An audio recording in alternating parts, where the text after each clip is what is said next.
April 2 యొక్క విశిష్టత మనం చూసుకుంటే ఈ రోజున వరల్డ్ ఆటిజం అవేర్నెస్ డేని అంటే ప్రపంచం ఆటిజం అవగాహన దినోత్సవాన్ని నిర్వహించుకుంటూ ఉన్నాం.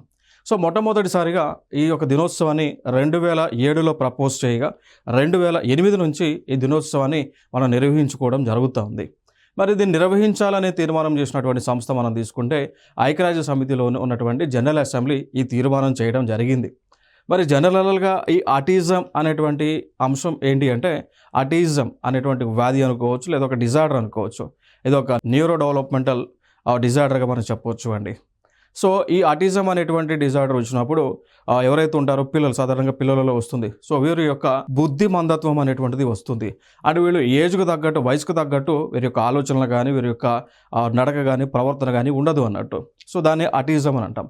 ఎందుకు వస్తుందంటే మన యొక్క న్యూరాన్స్‌లో ఇంప్రాపర్ డెవలప్‌మెంట్ ఉండటం వల్ల ఇటువంటి మనకి డిజార్డర్ అనేటువంటిది వస్తుంది. సో, దానికి సంబంధించి ప్రజలలో చైతన్యం కలిగించటము, తద్వారా ఈ ఆటిజం వచ్చినటువంటి వారికి చేయూతను ఇవ్వడము, రక్షణ ఇవ్వడము, అదేవిధంగా మనోధైర్యాన్ని అందించేటువంటి కార్యక్రమాలు ఈ రోజున చేస్తూ ఉంటాం ప్రపంచవ్యాప్తంగా.